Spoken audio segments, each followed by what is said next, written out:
أعوذ بالله من الشيطان الرجيم.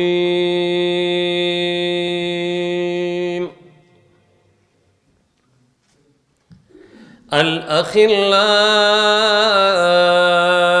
يومئذ بعضهم لبعض عدو إلا المتقين.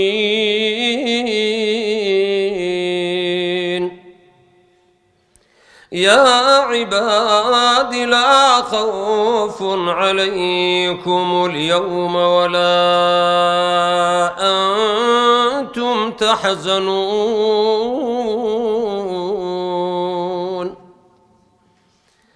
الذين آمنوا بآياتنا وكانوا مسلمين ادخلوا الجنة أنتم وأزواجكم تحبرون.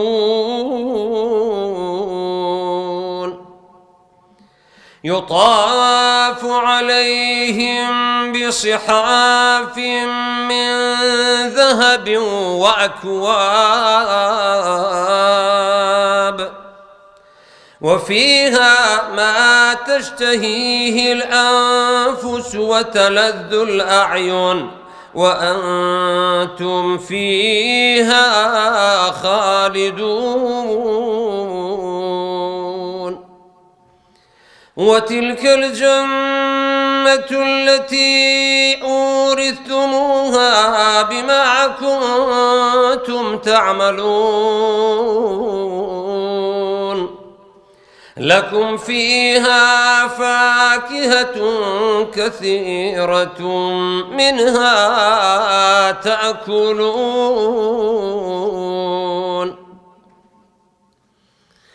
إن المجرمين في عذاب جهنم خالدون لا يفتر عنهم وهم فيه مبلسون. وما ظلمناهم ولكن كانوا هم الظالمين.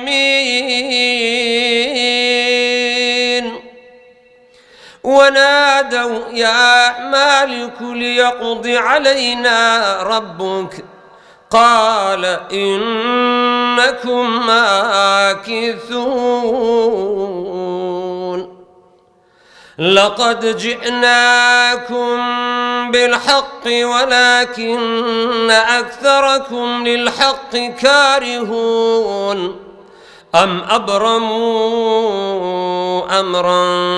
فإنا مبرمون.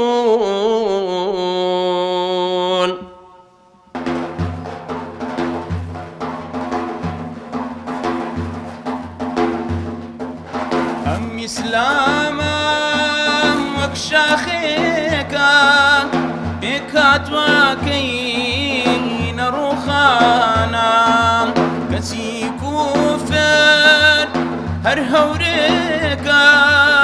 بريخوريش نجيرانا بريخوريش نجيرانا.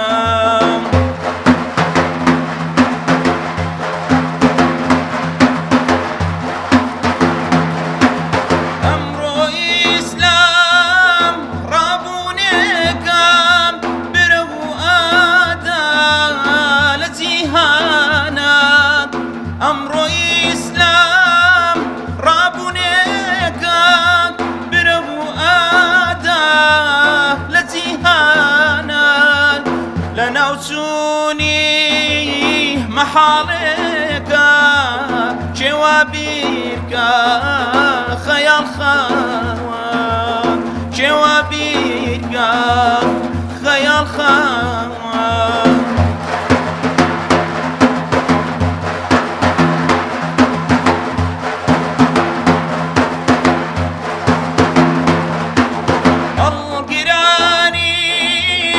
أم إسلاما قوم لك تقيا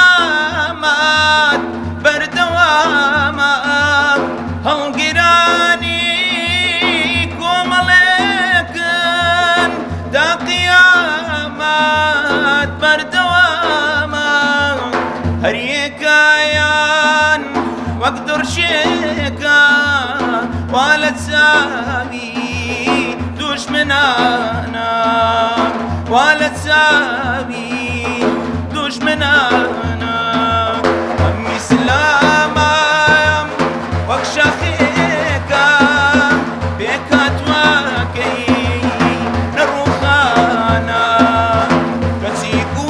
فير هر هوريكا بري خوريش نجيرانا بري خوريش نجيرانا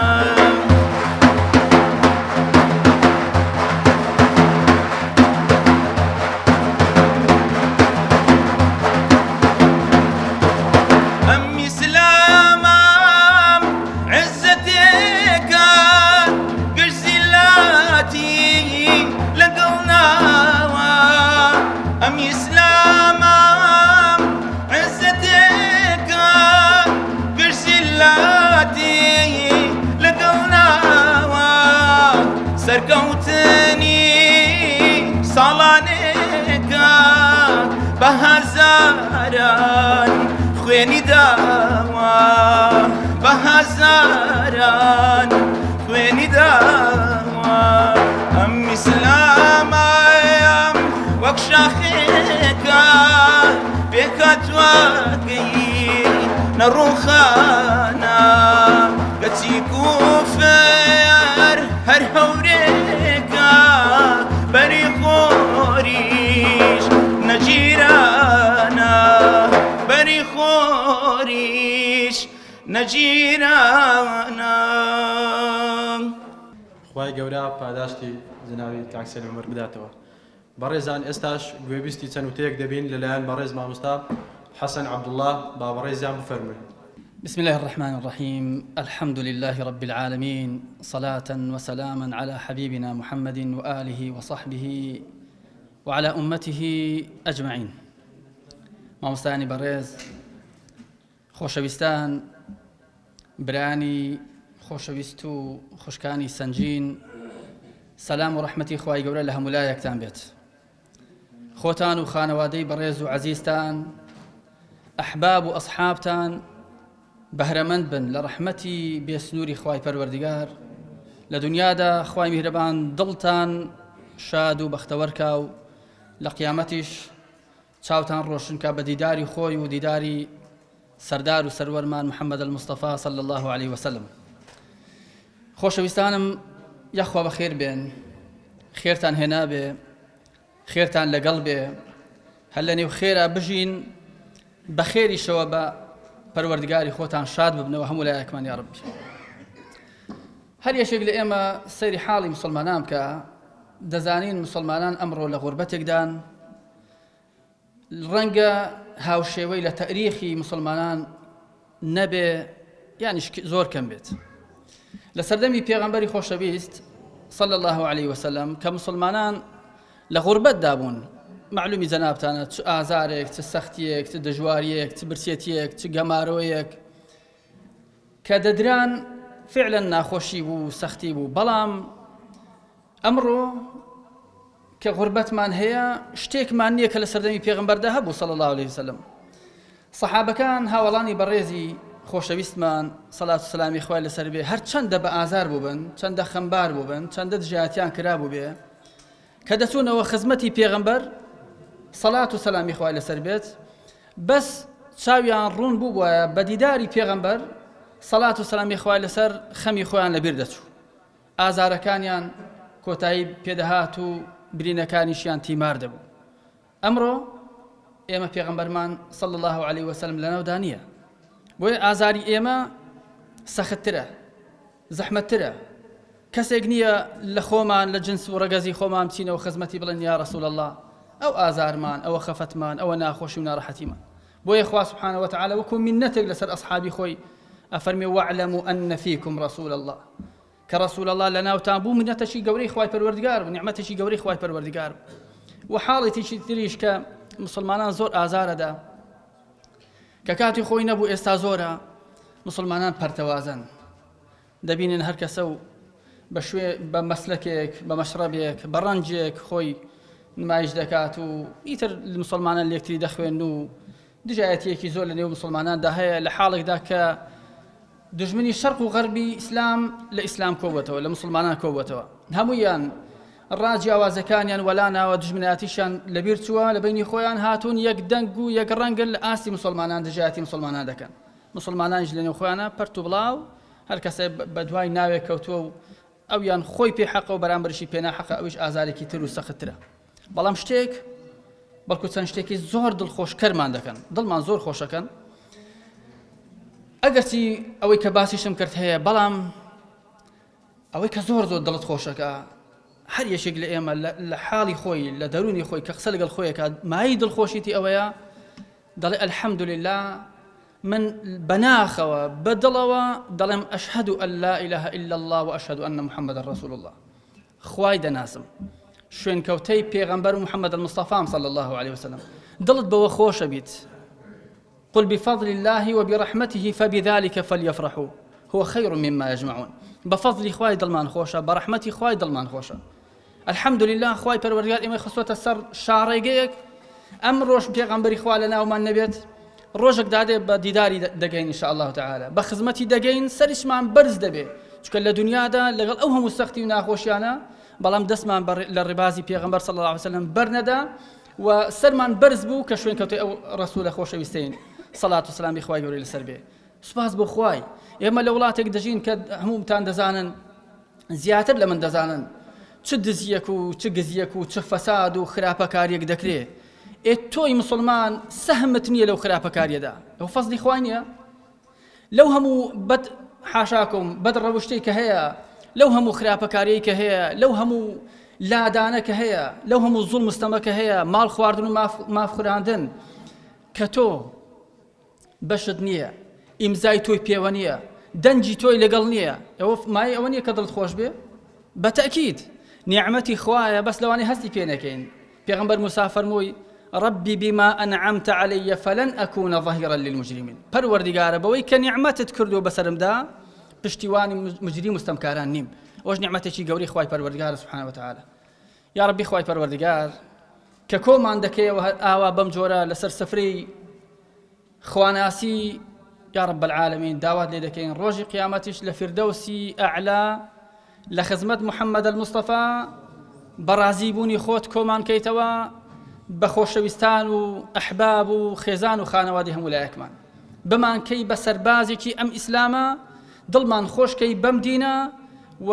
جوندیەکی مەجهول بین خزمەتکاری قورئان و مسلمانان بین جارێکی تر هەموو لایەکتان بەخێر بێن خوای گەورە بتان پارێزێت والسلام علیکم ورحمة الله وبركاته أي رابني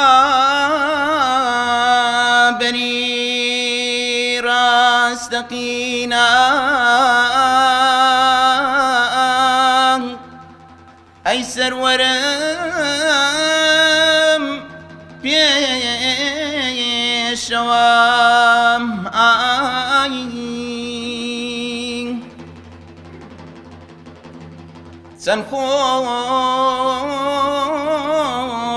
سنخوش دیداری پیغمبر سنخوش دیداری پیغمبر لنا وبهشت أصحاب لدوري أي خدا قرنم دي لدنيا روي زمالي أو لدواروش ببشمان كي لديداري أو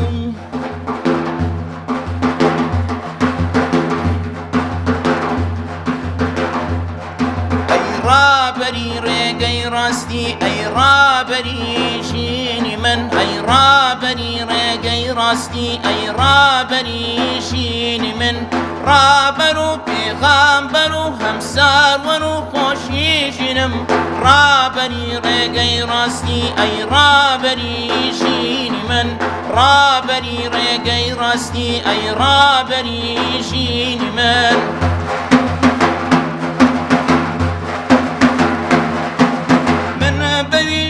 خواشوێن بەشوێن پێی تۆ هەڵدەگرم منە بەشوێن تا بەویستی خواشوێن بە پێ هەڵداگرم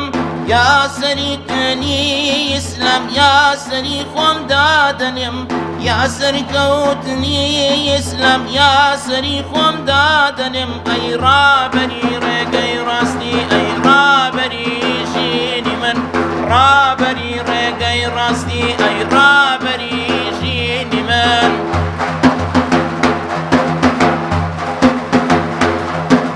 دا مزروي آوي فردوسم أستمال الشرهلم دا مزروي آوي فردوسم تا مزروم نشاننم رابري رقي راستي أي رابري جيني من رابري رقي راستي أي رابري جيني من رابرو بيغامبرو همسار ورو جيني من رابري رقي راستي أي رابري جيني من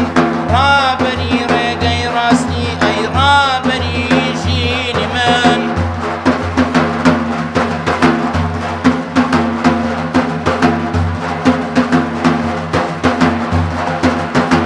دا مزروي آوي فردوسم أستمال الشريالم مسلماني چي بزرگم بزاري خوشم دلم رابري رقي راستي أي رابري جيني من رابري رقي راستي أي رابري جيني من رابرو بيغامبرو همسار ورو بيجبيني من رابري رقي راستي أي رابري جيني من بەڕێزان ئێستاش گوێبیستی چەند وتەیەک لەلایەن بەڕێز کاوشتار مەجید سەرۆکی فراکسیۆنی کۆمەڵی ئیسلامی لە پەرلەمانی کوردستان و ئەندامی ئەنجومەنی سیاسی کۆمەڵی ئیسلامی دەکەین بازناویان فەرموو. بەناوی خوای بەخشندەی میهرەبان سەلام و ڕەحمەت و بەرەکەتی خوای گەورە بەسەر هەموو لایەکدا بڕژێ. جارێکی کەش خۆشحاڵین کە بە دیداری مامەستایان و برایان و خوشکانی بەڕێز و خۆشەویست دەگەین و لە خوای گەورە داواکارم ئەم دیدار و کۆبوونەوەیمان و باقی دیدار و کۆبوونەوەکانی دیکەمان بیکاتە مایەی خێر و پاداشت و خۆشی و قەرەبووی بە باشترین شێوە لە دنیا و لە قیامەتیش. و من دەمێ بەڕاستی لێرە زۆر سوپاسی ئەنجومەنی خەلیفان و بەرپرسی ئەنجومەن و کارژێڕانی ئەنجومەن ئەندامانی ئەنجومەنی خەلیفان بکەم کە ناوە ناوە ئاوا زەحمەت دەکێشن ئەم دیدار و کۆبوونەوانە ڕێک دەخەن کە بێگومان یەکتر بینین و بە یەکەوە کۆبوونەوە و دانیشتن یەکێکە لە بابەتە گرنگ و پێویست و پڕ خێر و بەرەکەتەکانی نێوان موسڵمانان. خوا پاداشیان داتەوە دەسوچاویان خۆش بێ و خوای گەورە بەرەکەتی مادی و معنەویان بەسەردا بڕێژێ و خوا پاداشتی مامەستا حەسەنیش بداتەوە کە دیارە ئەویش پشک و بەشی هەبووە لە ئەوە کە ئەم خەڵکە لێرە کۆب بێتەوە یاخوا سفرە و خوانیان هەر بەرەکەتدار بێ و ئاوادان بێ ئینشاءڵڵا. خوشکوانی و برایانی بەڕێز و خۆشەویست، ئەمن بابەتەکە دەکەم بە دوو بابەت. بەشی یەکەمیان باسی ئەوە دەکەین کە سەرفرازی لە بەدواکەوتنی پێغەمبەری خوایە سەڵا سەمی خوا لەسەر بێ. بەشی دووەمیش بە کورتی تەرخان دەکەین بۆ هێندێک لە هەڵوێستەکانی فراکسیۆنی کۆمەڵی ئیسلامی لە پەرلەمانی کوردستان و لەگەڵ هەرسەنگاندنمان بۆ پەرلەمانی کوردستان. بابەتی یەکەم کە دیارە بێگومان سەرفرازی لە بەدواکەوتنی پێغەمبەری خوایە سەڵات و سەمی خوای لەسەر بێ کە خوای گەورە لە سوورەتی ئەنفالدا دەفەرمێ يا أيها الذين آمنوا استجيبوا لله وللرسول إذا دعاكم لما يحييكم واعلموا أن الله يحول بين المرء وقلبه دفرمي أي أوانك برواتن هناوا بدم بانگوازی خوا و پیغمبری خوا و بچن صلاة والسلام خواه لسر بێ بۆ شتێک کە پێی زیندوو دەبنەوە واتە ژیانی ئێوەی تێدایە سەرفرازی ئێوەی تێدایە بەختەوەری ئێوەی تێدایە واتە بە دوانەکەوتنی پێغەمبەری خوا یا بەدەم بانگەوازەوە نەچوونی پێغەمبەری خوا کە خۆی لەو شەریعەت و بەرنامە و ڕێبازەکەیدا دەبینێتەوە بێگومان بەدبەختی بەدوادادێ ماڵوێرانی بەدوادادێ و هەرچی دەرد و ناخۆشی و گرفتاریەکانی کە مرۆڤ تووشی دەبێ لە ژیانیدا هەمووی لەوەیدا سەرچاوە دەگرێت کە مرۆڤ ئەگەر بە دوای پێغەمبەری خوا نەکەوت سەڵ وسلم بخاری سەر بێ و ئەم ڕێبازەی هەڵ نەبژارد و پێشیەوە پابەند نەبوو بە شێوەیەکی هاوسەنج و ڕێک و پێک ئەوە گومانی تێدانێت کە تووشی بەدبەختی و تووشی ماڵوێرانی دەبێت چۆن ژیان لە بەدواکەوتی پێغەمبەری خوادا هەیە سەڵات وسلام بخاری سەر بێ پێغەمبەری خوا بەکردەوە فێری کردوین کە ئێمە تەنها و تەنها ملکەس و گەردەنکەسی خوای پەروەردگار بین کە لە چەندەقێکی قورئانی پیرۆزدا پێغەمبەر و پێغەمبەران سەڵات و سەلامی خوا لەسەر بێ هەمیان ئەم حەقەتیان دووپات کردوتەوە قل إنما أنا بشر مثلكم يوحى إلي أنما إلهكم إله واحد کە بێزگەلەوەی کە پێغەمبەران جیاوازیان لەگەڵ غەیری خۆیان بریتی بۆ لەوە کە وەحیان بۆ هاتووە بەڵام پێشیان گوتون چی یعنی کاکڵە و نێوڕۆشی وەحیەکە چی بووە بریتی أنه لا إله إلا أنا فاعبدون خاطر دەفەرمێ پێیان بگەێنن پێیان ڕابگەین کە هیچ پەرستراوێک نییە بێزگە لە من و تەنها ملکەس و بەنداجی بۆ من کەن کەواتە لە پێغەمبەرەوە فێر دەبین ئەگە بەڕێی پێغەمبەردا بڕۆین سەڵات و سەلامی خوای لەسەر بێ ملکەچی و گەردەنکەچی بۆ هیچ کەسێک نییە غەیری خوا و هیچ ڕێبازێکی کەس بەڕاست و بە حەق نازانین غەیری ڕێبازی پێغەمبەری پێشەوە سەڵات و سەلامی خوای گەورە لەسەر بێ ئەوە فێرمان دەکا ئاوا سەربەرز بین ئاوا بێمنەت بین مل بۆ غەیری خوا کەس ناکەین مل بۆ هیچ کەسێکی کە شۆڕ ناکەین پێغەمبەری خوامان فێر دەکا ئاوا ئینسان ئازاد دەبێ لە هەرچی پەرسترا و معبودی کە بە ناحەق هەیە کە دیارە بەر لەوەی پێغەمبەری خوا ئەم پەیامە مبارەکە بێنێ خەڵک داریان دەپەرست بەردیان دەپەرست خورمایان دەپەرست سەرشۆڕ و ملکەسی عەبدەکان بوون کۆیلە بوون بە بەندەی یەکتر دەچەوسێنرانەوە زوڵمیان لێ دەکرا بەڵام ئەوە بوو کە پێغەمبەری خوا ئازادی کردن پێ ڕاگەیان کاکە نا غەیری خوای تەعالا هیچ کەسێکی کە هیچ شتێکی کە شایستە وەنێ کە ئینسان ملی بۆ کەس کا و گردەنی بۆ کەس کا هیچ کەسێکی کە تەواو پێغەمبەری خوا سەڵ وسلم خوای لەسەر بێ ئێمە فێری ئەوە کرد کە ئێمە دادگەر بین لەگەڵ هەموو کەس و جیاوازی لە نێوان مرۆڤەکان نەکەین لە هیچ شتێکدا هەر وەک چۆن لە قورئاندا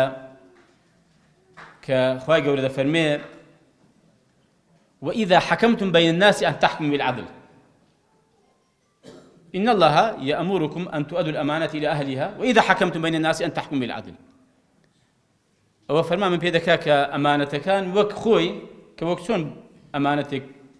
رادسي كسيدك لبيويستا وك خوي أو أمانة رادسي خاونك بكاتوا ده فرمي آوا أمانة كان رادسي خاونك بكنو كخوايا يا أجر بيوندي با خلقه هو بي آوا رادسي خلق بكنوا أمانة الدين هي أمانة بابتي كهي غير الدين دەفەرمێ بەڵام ئەگەر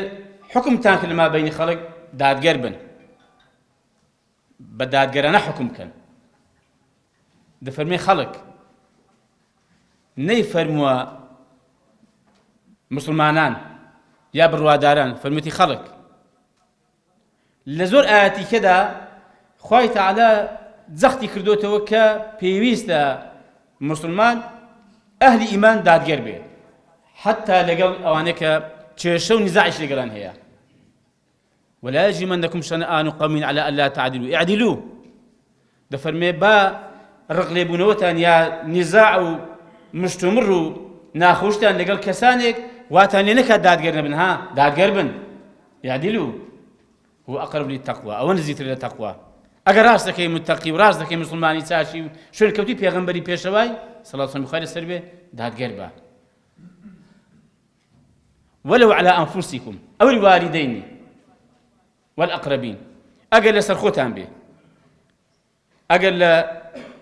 سردايك باوتان به لقد دايك باوتان به أجل خزمني زكي كان تان به لقد هركس تيجي بده فرمي داد قربن وعادل بن نكن خوانا خواسته بملا دابرون يا بولا دابرون ريكو راست كاكا ربازي پیغمبري پیشوا صلى الله عليه وسلم خواسته بها ما فيردكا وەکو باسم کرد فێرمان دەکا کە ملکەسی غەیری خوا نەبین و خاوەن عزت بین و خاوەن کەسایەتی خۆمان بین تەماشاکەن ڕوبعی کوڕی عامیر ڕەزا و ڕەحمەتی خوای لەسەر بێ کاتێکی ینی مرۆڤ بە ئیسلامەوە بەڕێوە بچێ و شوێنکەوتی و ڕێبازی پێغەمبەر بێ سەڵات و سەلامی خوای لەسەر بێ بزانە داخوا چۆن باسی ئەوە دەکا کە خوای تەعالا بۆ ئەمانەی ناردووە بۆچی پەیدا بوون چیان لە خەڵک دەوێ یەشێک لەو قسانێک کە ڕوبعی کوڕی عامیر بە ڕۆستەمی گوتی چی؟ گوتی إن الله ابتعثنا لنخرج العباد من عبادة العباد إلى عبادة رب العباد ومن جور الأديان إلى عدل الإسلام ومن ضيق الدنيا إلى سعة الدنيا والآخرة دەتوانم بڵێم يعني پوختەی شریعەت لەم سێ جملەیە کۆبووەتەوە ئەو کە سەرەتا باسمان کرد پێغەمبەری پێشەوا صلی الله علیه و سلم فێری کردین مل بۆ غەیری خوا کەس نەکەین و ژیانیش لەوەدا هەیە کە ئینسان دوای پێغەمبەرەکەی کەوێ سەرفرازی لەوەیدا هەیە کە ئینسان بە دوای پێغەمبەرەکەی بکەوێ دەفەرمێ ئێمە گوتی باشە ما جاء بكم گوتی بۆچی هاتون کاکە ستان دەوێ وازمان لێنانی لە کۆڵمان نابنەوە ستان دەوێ کاکە ئایا ئیسلام دین بۆ هاتو شەڕ بە خەڵک بفرۆشێ چێشە لەگە خەڵک پەیدا بکە سەری خەڵک بێشێنێ ڕێ بە خەڵک بگرێ خەڵک بچەوسێنێتەوە نا طبعا لە کاتێکیدا بوو کە دەزانن کە دەوڵەتی فارس شەڕی بە ئیسلام دەفرۆشت ڕێی لێ دەگرت کێشەی بۆ دروست دەکرد نوێنەرەکانی دەکوشت اینجا ئەویش پێی گوتی دەزانیت ئێمە بۆچی هاتوین گوتی بۆچی گوتی بابە ئێمە بۆی هاتوین یعنی هەڵ نەسووە لە کاتێکدا کە دەسەڵاتی هەبوو سوپایشی باشی لەگەڵ بوو و پشتیشی بەخوای خۆ قایم بوو و سەریش کەوت لە شەڕدا بەڵام مەغرور نەبوو ئەم تێکنەچوونی هاوسەنجی زۆر گەنگە مسلمانانی بەڕێز و خۆشەویست لە حاڵەتی شەڕ لە حاڵەتی ئاشتی لە کاتێکدا کە فشار لەسەرە لە کاتێکدا کە سەرکەوتووی لە کاتێکدا کە شکاوی حاڵەتی هاوسەنجی لەدەست مەدەن حاڵەتی مەبدەئی لەدەست مەدەن مەبادیەکانی خۆتان مەدۆڕێنن لا نەدەن زۆر بە ئاسایی گوتی إن الله ابتعثنا خۆ ئەمەی ناردووە بخۆمان پەیدا نەبووین ئەوە ئەرک و وەزیفەیەکی شەرعی و دینی ئێمە جێبەجێ دەکەین ئێمەی ناردووە کە بەندەکانی خوا لە بەندایەتی بەندان ڕزگارکەین بۆ بەندایەتی خوای پەروەردیگار هەر کاتێک ئینسان ڕزگار بوو لە بەندایەتی خەڵک لە بەندایەتی مادە پارە پلە و پایە هەر شتێکی کە بەخوای سەربەرز دەبێ سەرفراز دەبێ بێمنەت دەبێ ئینجا ومن جەوری الئەدیان لەو هەموو ستەم و زوڵمەی کە ئەو ڕێباز و ڕێچکە و بیردۆزانە کە دەیکەن لە خەڵک هەر جارەی لە هەر قوناغی خەڵک بە ناوێکەوە بە ڕێباز و دینێکەوە دەسەپسێنەوە ئێمە هاتوین لەم هەموو تاریکایی و ڕێباز و ڕێچکانە ڕزگاریان کەین بەرەو دادگەری ئیسلام ئەو دادگەری کە من باسم کرد کە خوای تەعالی دەفەرمێ دادگەر بن ینی ئەگەر ئەوەی کە کێشەش لەگەڵی هەیە لەگەڵی دادگەر بی ناحەزاریت هەیە دوژمنایەتیت هەیە بەس هە دادگەر بە کاکی ئیسلامات فێر دەکا بۆیە گوتی کاکەم وەڵا بۆ چەسپانی دادگەری هاتووین بۆ لابردنی زوڵم هاتووین زوڵم ستەمی چینایەتی بێ ستەمی نەتەوایەتی بێ ستەمی ئایدۆلۆژیا بێ هەر جۆرە ستەمێک ئێمە هاتوون دژی ستەمین بەڕاستی ستەم لە تاک بکرێ لە کۆمەڵ بکرێ لە نەتەوە بکرێ لە نیشتیمان بکرێ ئێمە دژی ستەمین ومن ضيق الدنيا لو بیرکردنەوە لە سوارچەوەی ئەم دنیای تەسک و تریسکەدا کە مرۆڤ دیسانەکە دەکاتە بەندا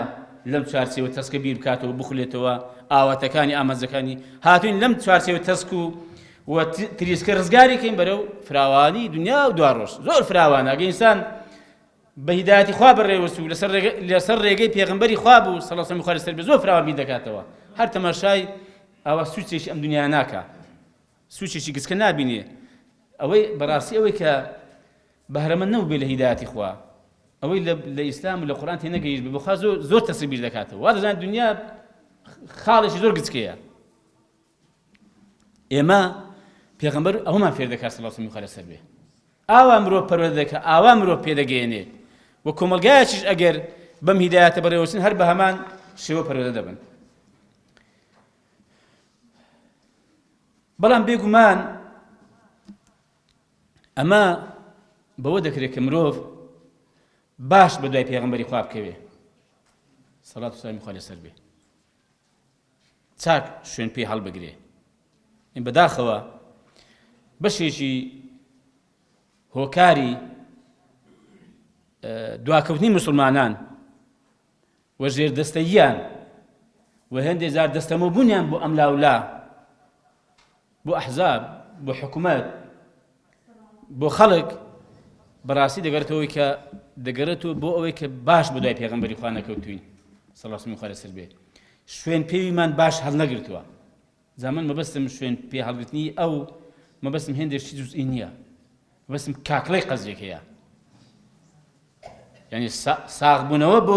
بۆ خوای پەروەردگار و ڕاست و ڕێک بە دوای پێغەمبەری کەوتن بە شێوەیەکی فراوان و هاوسەنگ ئەوە بەڕاستی وامان لێ دەکات کە ئێمە ئەو کۆمەڵ و ئەو خەڵکە بین کە ئەم ئاین و بەرنامە لەسەر دەستی ئێمە خوای پەروەردگار حەز بکە ئینشاءڵڵا خوا پشتیوان بێ ببوژێتەوە بەڕاستی گەشە بکە و ببێتە چەتر و سێبەر بۆ خەڵک لە بیندا بحەسێتەوە و خەڵک لەبەر سێبەریدا بەحەوێتەوە بۆیە تەماشاکەن ئەوانەی پێش ئێمە چۆن بە دوای پێغەمبەری کەوتون صلی الله علیه و سلم لەسەر بێ ئەمە نمونەی گچکە و سادە دێنمەوە بەڵام ینی نیشانەی چاک بە دواکەوتنی ئەو پیاوە گەورانەیە و باش بەڕێداڕۆیشتنی پێغەمبەری خوایە سەلات و سەلام و ڕەحمەت و بەرەکەتی خوای گەورە هەر بەسەر دابڕژێ ئیمامی ئەبوبەکر دەفەرمێ لست تاركا شيئا كان رسول الله يعمل به عليه الصلاة والسلام إلا عملت به دەفەرمێ هیچ شتێکم بەجێ نەهێشتووە کە پێغەمبەری خوا کردبێتی إلا کردومە وإني أخشى إن تركت شيئا من أمره أن أزيغ فەرمووی والله من دەترسم ئەگەر شتێکم لە ڕێو شوێنیوی فرامۆش کرد بێ سرم لێ بشێ گمڕابم و لادەم تووشی زەیغ ببم کاکە ئەو پیاوانە ئاوا بوون ئەو پیاوە گەورە یعنی پیاوی گەورە سەرکردەی گەورە ئاوا بە ئاسان دروست دەبێ یعنی هەر لە خۆ دروست نەبووە باش بەڕێ پێغەمبەری داڕۆیشتن صلی الله علیه و سلم سەر بێ ڕحمان بە قوربانی بێ دەجێڕنەوە عەبدوڵای کوڕی ماعومەر دەجێڕتەوە ئیبن عەباس دەفەرمێ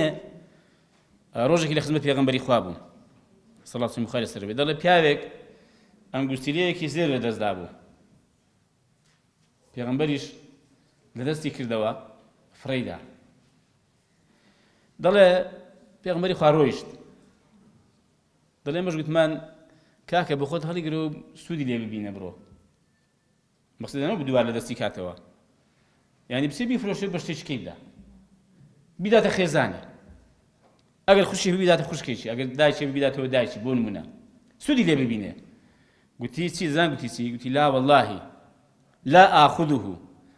أبدا وقد طرحه رسول الله صلى الله عليه وسلم فمن والله قد هري ناقرموا كبيغمبر خوا فريدا وشون هري داقرموا كاك والله أو بيانا آوا قوربون شتيان بيكراوا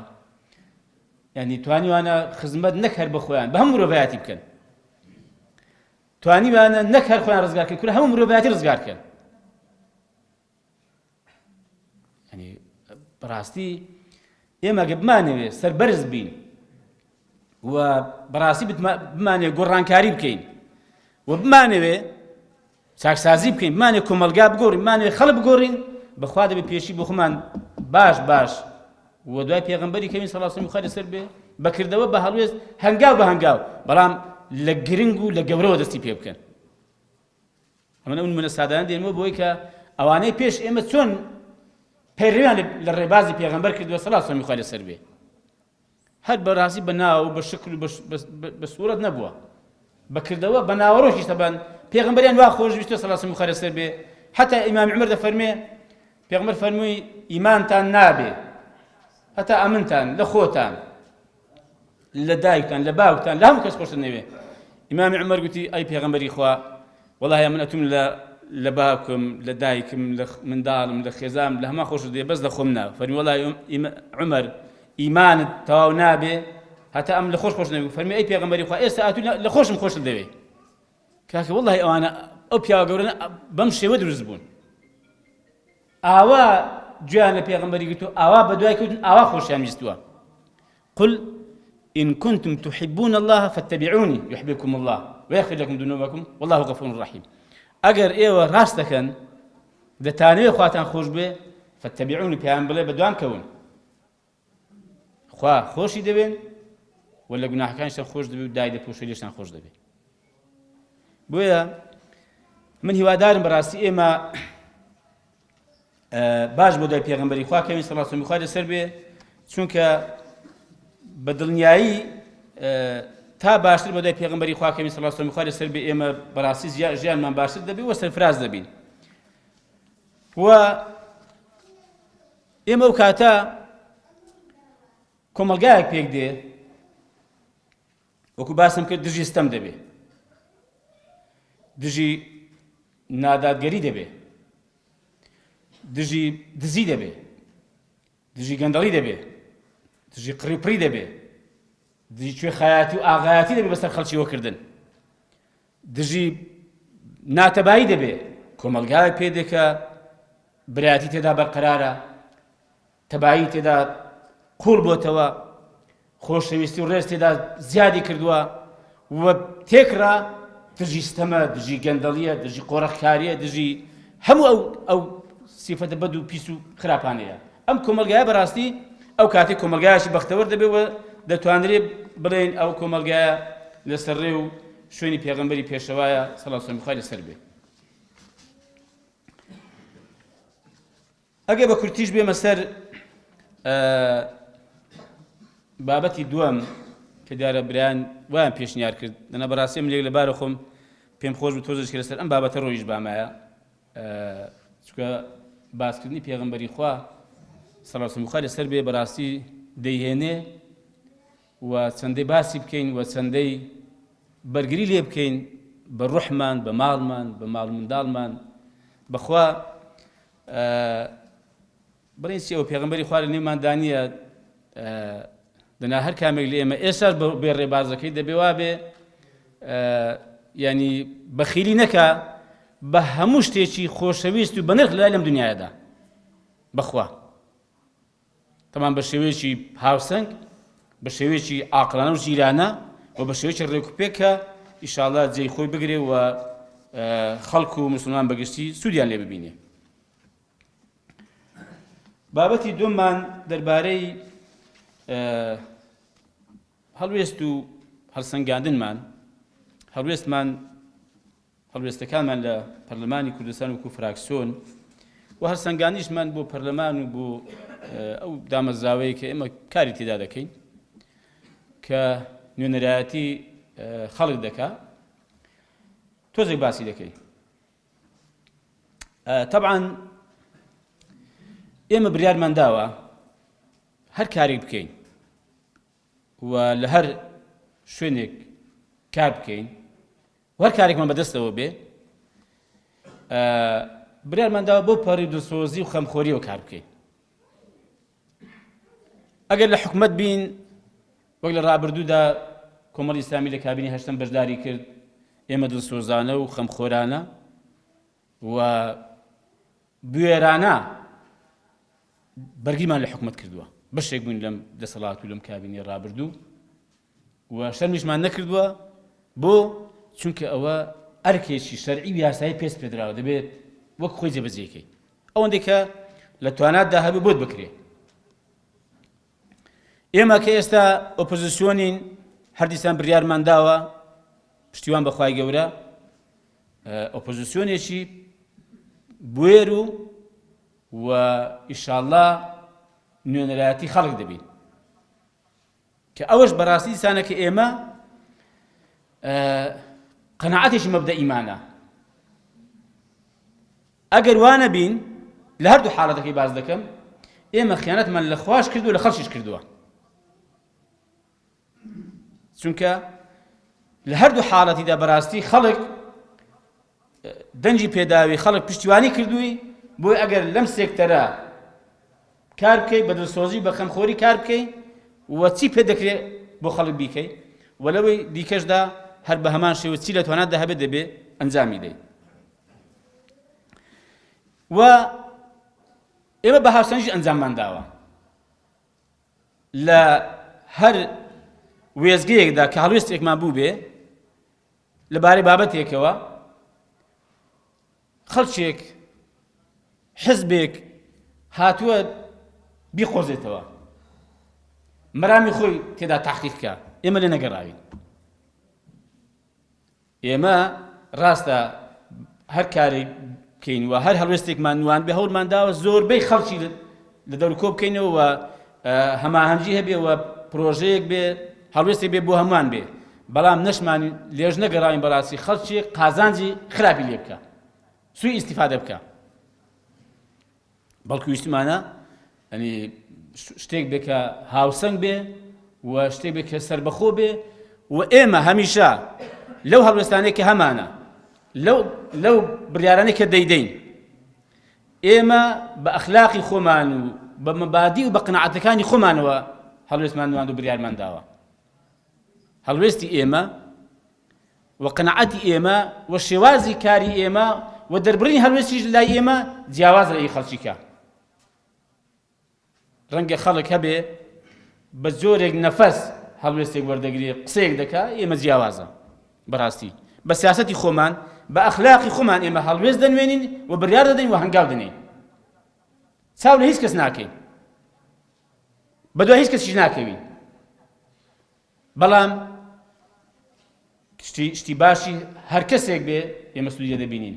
بەڵام وەکو باسم کرد لە هەنگاونان و لە پرۆژەماندا و لە هەڵوێستەکانماندا ئێمە خاوەنی سیاسەت و ئەخلاق و تێڕوانی خۆمانین. و ئێمە لەو کاتەوە کە دەستمان پێ کردووە و ڕامانگەیان ئەگەر لە بیرتان بێ گوتمان لەمڕۆوە یعنی ئەو کاتێک کە کابینی نوێمی حکومەتی هەرێمی کوردستان دروست بوو گوتمان لەمڕۆوە ئۆپۆزیسیۆنی ڕاستەقینە دەست پێ دەکات چونکە بەرامبەر بە دەسەڵاتێکێ ئۆپۆزیسیۆن دەبێ ئەگەر دەسەڵاتێک نەبێ ئۆپۆزیسیۆن چۆن دروست دەبێ. ئێمە لەو کاتەوە بەڕاستی هەوڵمان داوە ئۆپۆزیسیۆنێکی ڕاستەقینە بین و فعلاً ئەرچی خۆمان ئەوەی کە لە پەیڕە و لە یاساکانی داهاتووە جێبەجێکەین پەیڕەو و یاسا. بۆیە کاتێک لە بابەتی پرساندندا خەڵکێک گوتیان کاکە ئەمە دوژمنایەتی و دژایەتیکردنی حکومەت و سەرۆکی حکومەت و ئەوانەیە، ئێمە گوتمان کاکە بۆ دوژمنایەت و دژایەتیە؟ هەر بەو پەیڕەوەی کە لە پەرلەمان پسند کراوە، لایەنەکانی دەسەڵات خۆشیان تێدا بوون پەسەندیان کرد و دەستیان بۆ هەڵبڕیوە، ئێمە هەر بەو پەیڕەوەی کارمان کردووە. و هەر ئەو پەیڕەوەی کە پارێزبەندیان پێ لەسەر سۆران عومەر لابردووە، ئێمە هەر بۆ پەیڕەوەی کارمان کردو و پرساندنمان کردووە. بۆ بانێک و دوو هەوایە کاکە ئێمە بۆیە بەڕاستی بڕیارماندا ئۆپۆزیسیۆنیش ڕاستەقینە دەبین و ئۆپۆزیسیۆنیش ئینشاڵڵا بوێریش دەبین. ئەوەی کە دەسەڵاتی ئێمە بێ و لە پەیڕەویدا داهات بێ، لە یاسا بەرکارەکان داهات بێ، ئێمە لەسەری دەڕۆین. و بەڕاستی لە بەرگریکردن لە خەڵکیش کە لەسەر مافی خەڵک بۆ، چونکە لەسەر بابەتی لێبڕین سەدا 21 موسە خۆران بووە، ئێمە نە پاشەکشە دەکەین بەڕاستی، و نە لە هیچ شتێکیش، و نە لە هەڕەشە، نە لە چاوسورکردنەوە، نە لە تەماعبەردان، لە هیچی سڵ ناکەینەوە. و هیچ شتێک لەمانەش بەڕاستی لە هەڵوێستەکانمان و لە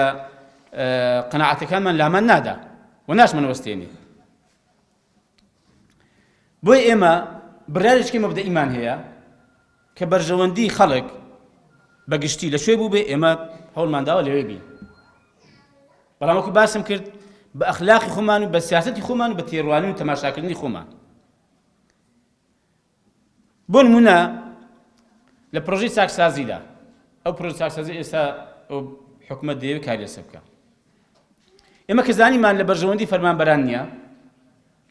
و بەرژەوەندی موسەخۆران نییە، ئێمە زۆر هەوڵماندا کە بەم شێوەی نەبێ. بۆ نمونە هەوڵماندا کە جارێک چاکسازی با لە داهاتی شەمن نەکە لە خەرجی، و لە خەرجەکەش تەنها با لە موسە نەبێ، لە موسەش تەنها با لەی خانەنشینان نەبێ. بۆ نمونە نیان کرد، باسی داهات نەبوو. یعنی لەو پرۆژە چاکسازی کە بۆ معلوماتن زۆر نەقوستانە، چونکە باسی داهاتی تێدا نییە. ئەتو باسی ئەم هەموو داهاتە ناکە کە لە هەرێمی کوردستان هەیە، ئەم هەموو بەرمیل نەوتەی کە بەڕێ دەکەی کە پارەکەی بە تەواوی دیار نییە، و ئەو هەموو داهاتی ناوخۆ، ئەو هەموو داهاتی خاڵە سنوورەکان، ئەوەی کە لە عێراقەوە بۆ دێ، ئەوەی کە لە هاوپەیمانانەوە بۆ دێ، ئەتو باسی ئەمە نەکەی کە ئەم داهاتانە بێ کۆ بکەیەوە و ڕێشی خەی، بەڵام باسی ئەوە بکەی کە ئەو پارێکی خەرجی دەکەی، پارەکە لە چ خەرجی موسەخۆران. ئێمە هەوڵماندا کە بەڕاستی باسی داهات بکرێت، باسی داهات نەکرا. ئێمە هەوڵماندا کە پاشەکەوتی موسە بە یاسا دیاری بکرێت بۆ فەرمانبەران بژێڕێتەوە، ئەگەر کەمیش بێ، نەکرا. ئێمە هەوڵماندا کە کەمترین خانەنشینی با لە 450 با بەلایانی کەم لە 400,000 کەمتر نەبێ، نایان کرد. ئێمە هەوڵماندا با هێزی پێشمەرگە کە هێزەکانی ناوخۆ بکرێن بە هێزی نیشتیمانی و بەڕاستی دوورکەوێتەوە لە دەستێوەردانی حزب بەداخەوە. ئێستاش یەکێ 70 هەیە، یەکێ 80 هەیە. ئاسایشی زۆنی زرد، ئاسایشی زۆنی سەوز، پۆلیسی زۆنی زرد، پۆلیسی زۆنی سەوز، باقی فەرمانگەکانی کە هەموو دنیا دەزانێت کە ئەمە بە حزبی کراوە.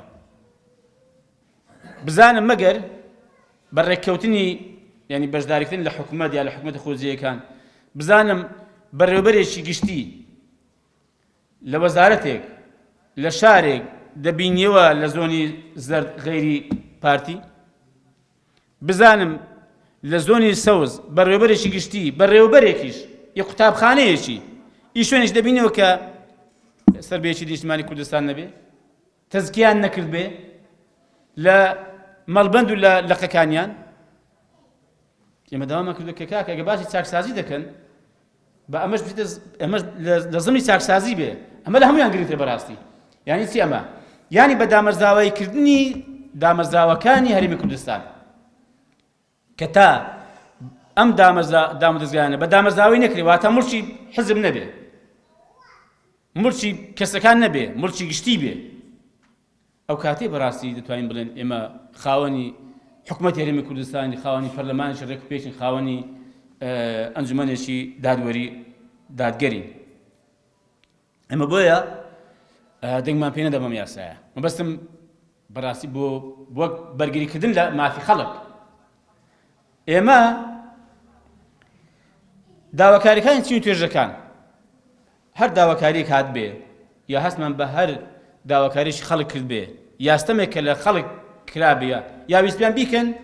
ئێمە دەست بەجێ هەوڵمان داوەکە ئەم داواکاریانە کاری سە بکەین و مافی خەڵک بۆ خەڵک بجێردێتەوە بەرانی کەم زوڵمیانی نەکرێت بۆ نمونە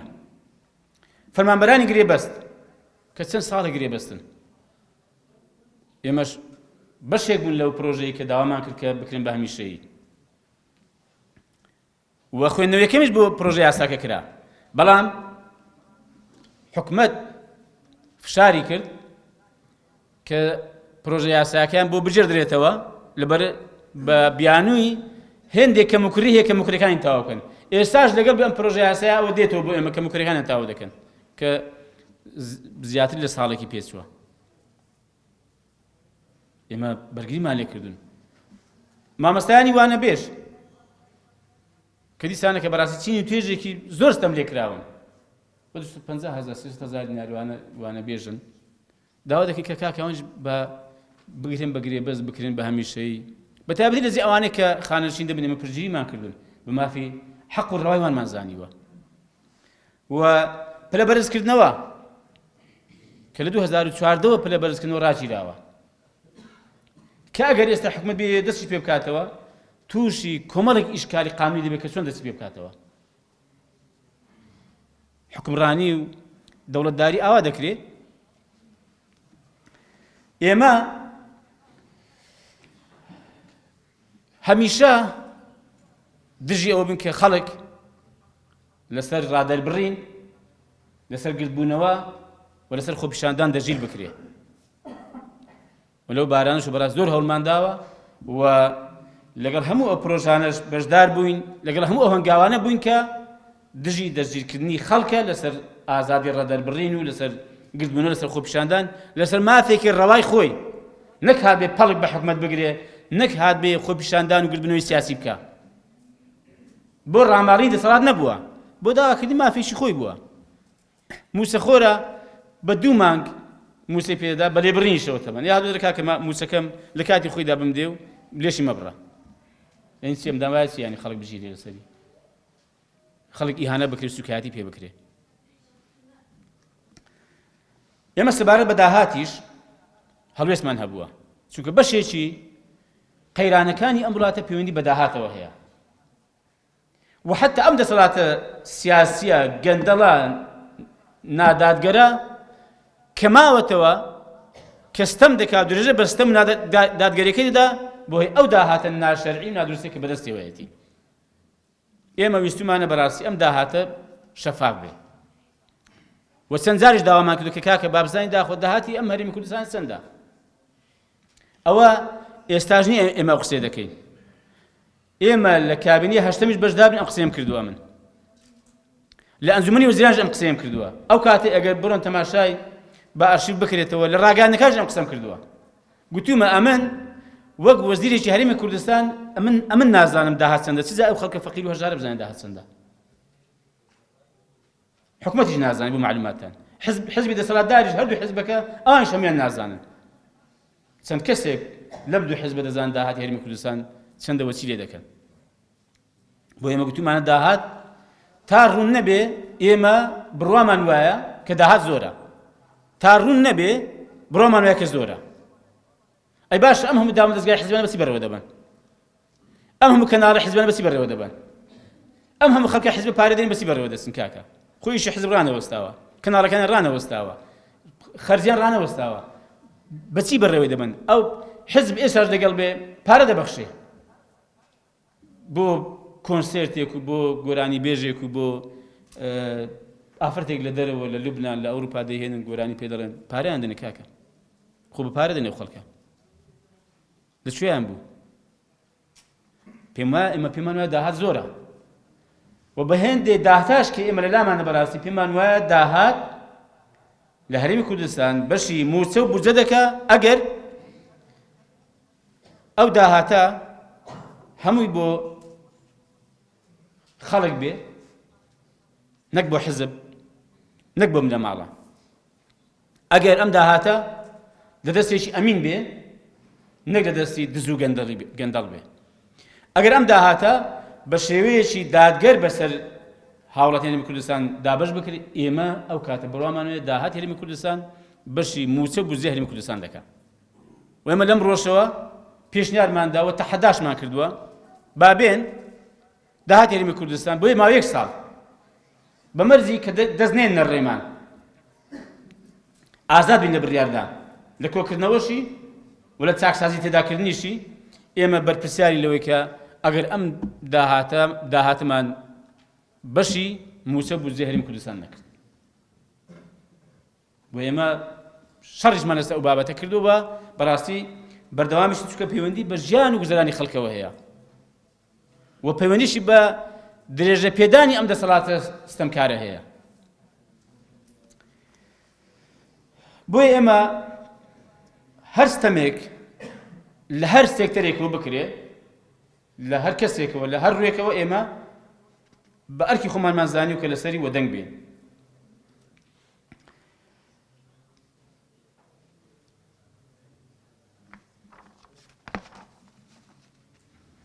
ئێمە لەسەر ئەم ڕێباز و لەسەر ئەم هەڵوێستانەمان بەردەوام دەبین پشتیوان بەخوای گەورە، چونکە ئێمە گرێبەستێکمان لەگە خەڵک هەیە و بەڵێنمان بە خەڵک داوە. ئێستا چاک لە بیرمە لە کاتی هەڵبژاردنەکان کە ئێستاوە 2 ساڵ بەسەر سوێند خواردنی یاسایی پەرلەمانتارانی پەرلەمانی کوردستاندا تێدەپەڕێ 6/11/2018 سوێند خوراوە. ئێستا کە 6/7/2020 2 ساڵە 2 ساڵ و 1 ڕۆژ. ئێمە بەڵێنمان بە خەڵک دابوو کە خەمخۆر و دڵسۆزی خەڵک دەبین و هەوڵ دەدەین کە ژیان و گوزەرانی خەڵک باشکەین و هەوڵ دەدەین کە بەرگری لە مافەکانی خەڵک بکەین. ئێمە بۆیە لەسەر ئەم هەڵوێستانەمان پشتیوان بەخوای گەورە لەسەر ئەم هەنگاوانەمان بەردەوام دەبین و پشتیوان بەخوای گەورە لێ ناگەڕێین لە هیچ هەنگاوێکی خێر و کە بەرژەوەندی خەڵکی تێدا بێ و دژی ستەم بێ و دژی گەندەڵی بێ ئێمە لە دوایە بین. ئینشاءالله یا لە پێشەوەین یا لەگە خەڵک دەبین. با تۆزێک بێمە سەر دامەزراوەی پەرلەمان. دامەزراوەی پەرلەمان دامەزراوەشی گرنگ و گەورەیە و گەورەترین و گرنگترین دامەزراوەشە لە نێو دامەزراوەکان، چونکە پەرلەمان چاودێری هەموو دامەزراوەکان دەکات و دەتوانێت محاسبە هەموو دامەزراوەکان بکات بەبێ ئیستیسنا. و پەرلەمان یاسا دەردەکات و پەرلەمان نەخشەی یا دەتوان بڵێ هێنەی ڕێگەشتەکانی سیاسەتی وڵات دیاری دەکات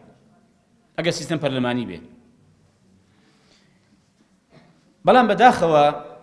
ئەم دامەزراوەیە نەیتوانێت بە ڕۆڵی خۆی هەستێ، نەیتوانێت بە ئەرکانی خۆی هەستێ. بۆچی؟ یەکەم بەڕاستی حزبی دەسەڵات لە هەرێمی کوردستان، ئەو 2 حزبی دەسەڵات لە هەرێمی کوردستان نانویست ئەم دامەزراوەیە کە پەیوەندی بە خەڵکەوە هەیە کە نوێنەرایەتی خەڵک دەکا کارابێ، چونکە ڕاستەخۆ پەیوەندی بە خەڵکەوە هەیە. یقەدەن ئێستا دامەزراوەکانی کە چونکە ڕاستەخۆ پەیوەندی بە خەڵکەوە نییە، تەماشای سەرۆکایەتی هەرێم کەن، سەرۆکایەتی حکوومەت زار ئەنجومەنی دادوەریان هەر زۆر بێڕێز کردووە، زۆر بێمحتەوایان کردووە. بۆ هەڵساون کە ئەنجومەنی دادوەری قەزا ئەم دامەزراوەیە لە وڵاتان جاری وا هەیە دادگای باڵا لە هەندێک وڵات بە پێی یاسا بڕیاری پەرلەمانیش ڕادەگرێ. بەڵام لە وڵاتی ئێمە چونکە دەتوانێت دەبێ حکم بکە و بڕیار دەدا دادگایە، ئێمە زانستیان لێ کردووە ئەم ئەنجومەنیان کردوتە بەشێک لە وەزارەتی داد، یعنی هەندێک وەزارەتێکی سەربەخۆش حکمی نییە کە لە وڵاتان ئەم سیانە لە ئاستی یەکەن، هەڵبەت بە پێی پلە تۆزێک بەرزتریان هەیە و نزمتریان هەیە، پەرلەمان و حکومەت و قەزا. لێر لە وڵاتی ئێمە ئەم قەزایان خستۆتە نێو وەزارەتێک وەزارەتێکی داد کە بەڕاستی ئەویش نەیتوانیوە کە بە ڕۆڵی خۆی هەستێ بۆیە تاکە دامەزراوەیە کە پەیوەندی بە خەڵکەوە هەیە بریتیە لە پەرلەمان لێ نەگەڕاون کارابێ چکە پەیوەندی بە خەڵکەوە هەیە بۆیە ئێمە پێمان وایە ئەم دامەزراوە گرنگە بەڵام بەڕاستی پێویستە ڕۆڵی خۆی پێ بدرێ ئەم دوو حزب نەیان هێشتووە کارابێ بە ئەرشی خۆی هەستێتەبان بەڵام ئایا ئەمە وا دەکا کە ئێمە بە ڕۆڵی خۆمان هەڵنەستین ئەمە وا دەکا کە ئێمە ئەرشی خۆمان جێبەجێ دەکەین بێگومان نەخێر یعنی ئەگەر ئێمە بە تاقی تەنیاش بین بەڕاستی ئەو ئەرکی کە هەمانە لە بەرامبەر خەڵک کە وەکو باسم گرێبەستێکە بەڵێنمان بە خەڵک داوە ئێمە هەوڵ دەدەین کە ئەرشی خۆمان جێبەجێکەین و لە قۆناغی ڕابردووشدا ئێمە لەخوا بەزیاد بێت تا حەدێک توانیمانەکە هێندێک لە ئەرشی سەرشانی خۆمان بەرامبەر بە خەڵک جێبەجێ بکەین و هێندێک لە داواکاریەکانی خەڵک بگێنین و هێندێک لە مافەکانی خەڵکی بستێنین بەڕاستی ئەگەر بە ڕێژەیەکی گەورەش نەبووی بەڵام بە ڕێژەیەکی بەرچاو و چاک ئێمە خەمان لێ خواردووە بۆیە بەڕاستی ئێمە پێمان وایە کە دەتوانین کە ڕۆڵی کاریگەری خۆمان هەبێ و ئینشاءڵڵا ئەم ڕۆڵ و کاریگەری و ئەم ئەرکانی خۆمان باشتر جێبەجێ دەکەین و سوپاس بۆ خوا کە پشتیوانێکی باشیش هەیە هەر لە ناو پەرلەمان ناو فراکسیۆنەکانی بۆ ئەم هەڵوێستانێکی ئێمە نواندوومانە و پشتگیریمان کراوە لە قۆناغ جیاجیاکان و ئەمەش ئەوە دەردەخات کە ئێمە بە شێوەیەکی موسساتی و بە شێوەیەکی ڕێکوپێک بەبێ جیاوازی بەڕاستی لە نێوان ئەم فراکسیۆنە ئەم پەرلەمانتارانە ئێمە کاری خۆمانمان کردووە یعنی بۆ ئاگاداریتەن حتا لەبارەی ئەو یادداشتە کە ئێمە پێشکەش بە قونسڵخانەی کۆماری فەرەنسامان کرد ئێمە ئەو یادداشتمان بۆ هەموو فراکسیۆنەکان نارد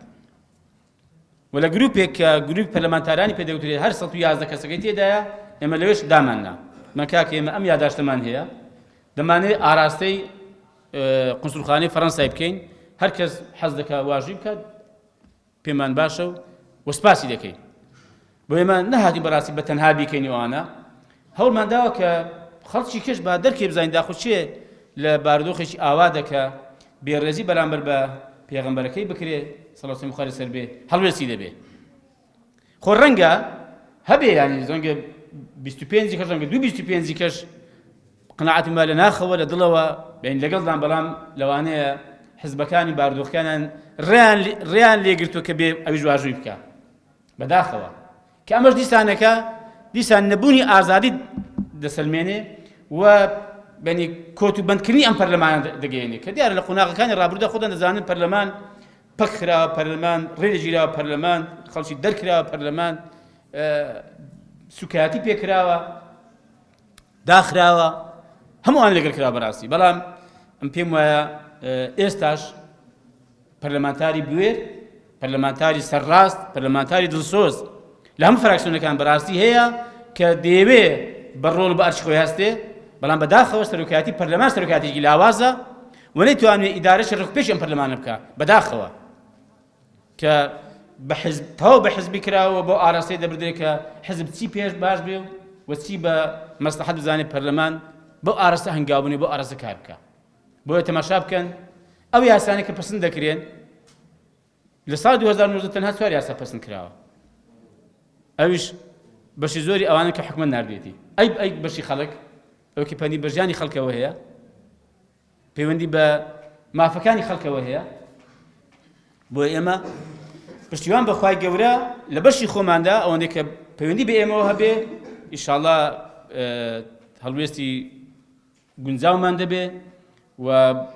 بەش بە حاڵی خۆمان لەو بەشەی کە پەیوەندی بە ئێمەوە کارا دەبێ و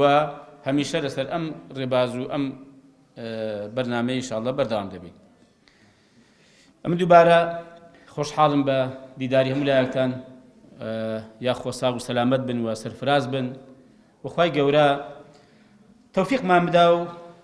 و پشتیوانیمان بکە بۆ هەر کارێک بۆ هەر هەڵوێستێک بۆ هەر کردەوەیەک بۆ هەر بەندایەتیەک کە خوا بۆ خۆی پێی خۆشە و لەسەر ڕێ و ڕێبازی پێغەمبەری پێشەوایە سەڵات و سەلام و ڕەحمەت و بەرەکەتی خوای گەورەی لەسەر بێ وصلى الله على النبي الأمي محمد وعلى آله وصحبه وسلم.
Kare